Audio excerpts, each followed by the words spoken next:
On parle de sport à présent avec l'une des conséquences de cette météo extrêmement mitigée pour un mois de mai. Les qualifications à Roland-Garros vont tourner au casse-tête à 5 jours du grand tournoi. La pluie va perturber les premiers matchs et la terre battue pourrait vite se transformer en boue. François-Xavier de Châteaufort, Rodolphe Massé.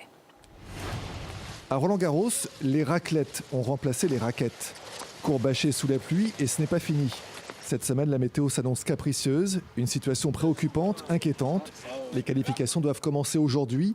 128 joueurs et 96 joueuses sont en lice avec 3 tours de compétition à gérer. On a un petit peu de mou, pas énormément. Bon, c'est vrai qu'on a toujours la possibilité de terminer le samedi si c'était nécessaire, alors qu'on a bien sûr l'ambition de finir vendredi soir. On a cette journée des enfants de Roland-Garros ce samedi où on aime bien n'avoir que la fête des enfants de Roland-Garros et pas les qualifications à terminer. Bon, ça nous laisse quand même un petit peu de marge de manœuvre si c'était nécessaire. La pluie est aussi un souci pour les joueurs qui veulent s'entraîner.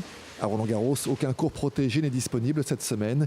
Hier, c'était le grand désert. Une seule solution pour taper la balle, aller aux alentours. On a de toute façon des accords depuis de longues années avec pas mal de clubs, une quinzaine de clubs sans doute dans les environs.